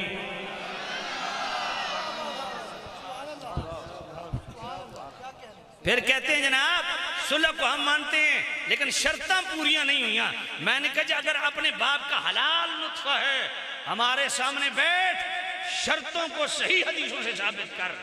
ضعیف حدیثیں ہیں، ایک ہی شرط ہے جو صحیح حدیث سے ثابت ہے، باقی ساری شرطیں ضعیف ہیں۔ میں کوئی اندر چھپ کے بات نہیں کر رہا، کیمرے لگے ہوئے ہیں، اور کوئی آج بات نہیں کر رہا، میں ہمیشہ سے یہ بات کرتا آ رہا ہوں۔ ایک ہی شرط جو صحیح حدیث سے ثابت ہے وہ ایک ہی ہے، اور وہ 2704 یہی بخاری کی ہے۔ اور شرط بھی مولا حسن نے خود رکھی۔ مولا حسن نے فرمایا ہم آپ کے ساتھ صلح بھی کرتے ہیں، بیعت اطاعت بھی کرتے ہیں، خلافت بھی تفویض کرتے ہیں، شرط ایک ہی ہے۔ کون سی؟ کہا ہر سال اتنے درم، اتنا غلہ، اتنا اناج، اتنے کپڑے آپ ہمیں پیش کریں گے، جو میرے ساتھ لشکر آیا ہے ان کے لیے تو میں صلح کرتا ہوں۔ امیر معاویہ نے اوکے کر دیا۔ میرا چیلنج ہے، مولا حسن امیر معاویہ کے دور میں رہے 12 سال، مولا حسین امیر معاویہ کے دور میں 20 سال، 20 سالوں میں اگر امیر معاویہ نے ایک سال بھی اس شرط سے روگردانی کی ہے، ثابت کرو۔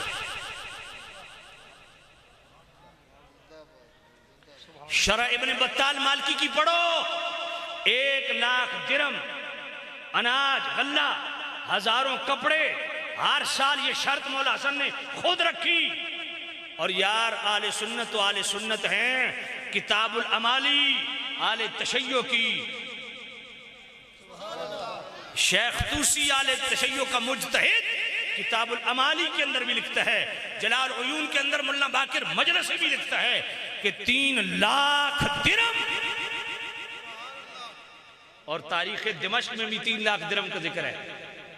مرزا جیلمی دجال نے اس کا کلم میں نے محفوظ کیا ہوا ہے، اس نے کہا اس شرط کو امیر معاویہ نے ہمیشہ پورا کیا۔ میں نے کہا بیٹا شرط بھی ایک ہی تھی جو خود مولا حسن نے رکھی، امیر معاویہ نے ساری زندگی اس کو نبھایا۔ باقی جتنی شرطیں ہیں جس بھی کتاب میں وہ ضعیف ہیں، یہاں تم نہیں پڑھ سکتے کیونکہ یہ فضائل کے چیپٹر نہیں ہیں۔ تو میں نے کہا 28/12 پڑھتے ہو، 2704 کون پڑھے گا؟ 28/12 پڑھتے ہو، 3764 کون پڑھے گا؟ حضرت ابن عباس حضور کے سگے چچا کے بیٹے آل بیت سے ہیں، وہ فرماتے ہیں دعہ فإنہ قد صاحب رسول اللہ۔ یہ کہانی شریف نہیں ہے، یہ بخاری شریف ہے، اور 3764 نمبر حدیث ہے۔ ابھی بابا گوگل کھولو، حضرت ابن عباس ہیں، آل بیت سے ہیں۔ غلام نے اعتراض کیا کہ امیر معاویہ وتر کی 1 رکعت پڑھتے ہیں، آپ 3 پڑھتے ہیں، معاملہ اجتہادی ہے، معاملہ اجتہادی ہے۔ تو آگے سے حضرت ابن عباس فرماتے ہیں دعہ فإنہ قد صاحب رسول اللہ، فرمایا امیر معاویہ پہ اعتراض نہ کر، وہ رسول اللہ کے صحابی ہیں، اور اعتراض کیا اجتہادی مسئلے پہ۔ تو حضرت ابن عباس نے سمجھایا کہ امیر معاویہ کے اجتہادی مسئلے پہ بھی زبان نہیں کھولنی۔ نہیں سمجھ آئی آپ کو؟ یہ بخاری شریف ہے، اور 3765 حدیث کون پڑھے گا بخاری کی؟ فرمایا انہو فقیہ۔ ابن عباس فرماتے ہیں امیر معاویہ عام صحابی نہیں ہیں، مجتہد صحابی ہیں۔ 28/12 پڑھتے ہو، تو 2924 کیوں نہیں پڑھتے بخاری کی؟ اول جیش من امتی یغزون البحر فقد اوجبوا، حضور نے فرمایا سمندر پار جو سب سے پہلے جہاد کریں گے ان پر جنت واجب ہے. اور وہ حضرت عثمان غنی کے دور میں پہلا سمندری بحری بیڑا تیار کر کے امیر معاویہ نے پہلے لشکر کی خود کمانڈ کی اور سمندر پہلے جہاد کیا.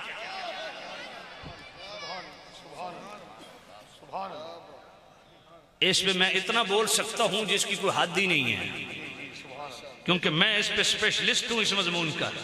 صرف اشارہ کرنا تھا کہ بیٹا مردوں کے سامنے بیٹھو، کوٹھا سجانا ہر کسی کو آتا ہے. یہ ہمارے ساڑھے کول ککڑا والی سرکار بھی ہیں، بٹیرے والی سرکار، ککڑا والی سرکار، لٹا والی سرکار، مرزا انجینئر ایک کوٹھے والی سرکار ہے. بھئی کوٹھا سجائے ہوئے باہر نہیں نکلنا. میں کہا پتر ہوا لوا بارا تن پتہ لگے میں مردوں نے سامنے کیویں کری جا. 28-12 تو ایک بوتل بنائی ہوئی ہے، اصل تیرے واسطے پتہ نہیں کتنا کچھ بنایا ہے. سمجھ آئیے کوئی نہیں آئی؟ تو یہ وہ ملعون ہے، صحابہ کی یہ گستاخیاں کر. حضرت امام اعظم ابو حنیفہ کو اس نے بھونکنے والا کہا ہے، غوث پاک کو اس ظالم نے کافر اور گستاخ رسول کہا ہے، داتا صاحب کو کافر اور گستاخ رسول کہا ہے، خواجہ غریب نواز کو گستاخ رسول کہا ہے. اور میں حیران ہوتا ہوں، ہمیں کہتا ہے یہ چشتی رسول اللہ پارٹی ہے، دیوبندیوں کہتا ہے وہ تھانوی رسول اللہ پارٹی ہے. اگر میں چشتی رسول اللہ کا عقیدہ رکھوں تو میں کافر ہوں، وہ تھانوی رسول اللہ کا عقیدہ رکھے تو وہ کافر ہیں. ہمیں کہتا ہے یہ چشتی رسول اللہ پارٹی ہے، وہ تھانوی رسول اللہ پارٹی ہے. اب اپنی حمایت میں فتوے کہاں سے لے رہے ہیں؟ نہیں سمجھ آئیے آپ کو. ادھر کے فتوے ان کے پاس آئے. میں نے کہا جدھر سے تم نے اپنے حق میں 2-4 فتوے لے لیے نا، وہ تھانوی رسول اللہ پارٹی ہے تیرے نزدیک، وہ بھی گستاخ رسول ہے. اب اپنی گستاخی کے دفاع میں گستاخان رسول سے فتوے تم لو. نہیں سمجھ آئیے. اس ظالم سے پوچھا گیا دجالی ایجنٹ کون ہے؟ یہ بدبخت کہتا ہے پچھلے 1000 سال سے جتنے علماء گزرے نا یہ سارے دجالی ایجنٹ ہیں. پیر مہر علی شاہ پچھلے اسی دور میں آتے ہیں، پیر سیال اسی دور میں آتے ہیں، پیر پٹھان اسی دور میں آتے ہیں. نہیں سمجھ آئیے آپ؟ اعلیٰ حضرت اسی دور میں آتے ہیں، امام ربانی اسی دور میں آتے ہیں، شیخ فضل خیر آبادی اسی دور میں آتے ہیں، شیخ محقق اسی دور میں آتے ہیں، غزالی زمان اسی دور میں آتے ہیں. بڑے بڑے اولیاء اللہ کہتا ہے پچھلے 1000 سال یہ جتنے علماء ربانیین گزرے سب دجالی ایجنٹ ہیں. اور کہتا ہے اس دور میں وہ جو آخر میں مرزا نے آنا ہے نا، کہتا ہے وہ جو دجال نے آنا ہے، کہتا ہے وہ دجال چھوٹا دجال ہے. جمعے والے دن جو ممبروں پہ یہ مولوی بیٹھے ہوتے ہیں یہ بڑے دجال ہیں. اور اپنے حق میں فتوے کہاں سے لے رہے ہیں؟ یہ دجال اپنا دجل چھپانے کے لیے ہمیں دجال کہتا ہے اور پھر دجالوں سے ہی فتوے لے رہے ہو. نہیں سمجھ آئی تو نہیں. تو میں آپ کی خدمت میں عرض کروں یہ اس دور کا سب سے بڑا گستاخ رسول ہے. یہ جو میں نے پہلے 6 توہین رسالت پہ اس کے کفریات بیان کیے، میں اپنے پیارے عزیزوں کو کہتا ہوں قبر میں جانا ہے، رسول اللہ کا سامنا کرنا ہے. اس گستاخ کی حمایت چھوڑ دو. اب رفع دین سے معاملہ بہت آگے بڑھ گیا. فاتح خلف الامام سے یہ تو اجتہادی مسائل ہیں جو مابین اہل سنت کے مختلفی، یہ تو گستاخ رسول ہے. یہ جو میں نے پہلے اس کی 6 گستاخیاں بیان کی ہیں صریح توہین رسالت، اس کے بعد بھی کسی محبت یا مروت کا یہ اہل ہے؟ اس لیے ہم حکومت کی خدمت میں عرض کرتے ہیں کہ بڑا مسئلہ ہے اس ملک کے اندر. بہت افسوس ہے خدا کی قسم. مجھے پتہ ہے اس کو کسی نے لٹکانا نہیں ہے. اس کی وجہ کیونکہ 2009 میں UN کا چارٹرڈ انہوں نے سائن کیا ہوا ہے. یہ بین الاقوامی قانون ہے، عالمی لیول پہ یہ قانون مقرر ہوا کہ کوئی بندے کو پھانسی نہیں لگائی جائے گی کسی ملک میں. اور ہماری حکومتیں اتنی ظالم ہیں، یہ اتنے ظالم ہیں کہ 2009 میں UN چارٹرڈ انہوں نے خود سائن کیا کہ آج کے بعد کسی کو ہم پھانسی نہیں لگائیں گے. لیکن اتنے ظالم ہیں عالمی قانون ہونے کے باوجود بھی انہوں نے ممتاز قادری کو لٹکایا. یہ اتنے ظالم ہیں.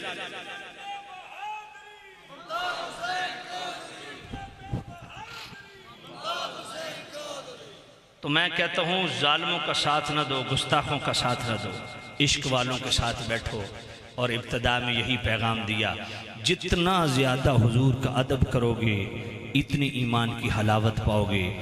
اللہ تعالیٰ اس ڈیرے کو بھی آباد رکھے، ڈیرے داروں کو اللہ آباد رکھے، محفل کرانے والوں کو اللہ آباد رکھے۔ اتنے حسین چہرے علماء، اللہ ان علماء کی زندگیوں میں برکت عطا فرمائے۔ وہاڑی سے ہمارے پیارے کامران صاحب تشریف لائے، بڑے مہذب انداز ہے بولنے کا، بڑا سوچ بچار کر کے بولتے ہیں، ہوا میں بات نہیں کرتے۔ اللہ تعالیٰ ایسے سلجھے ہوئے نقبا ہمیں عطا فرمائے۔ اللہ تعالیٰ مجھے سب کو حضور کی دین کا سچا محافظ بننے کی توفیق نصیب فرمائے۔ وآخر دعوانا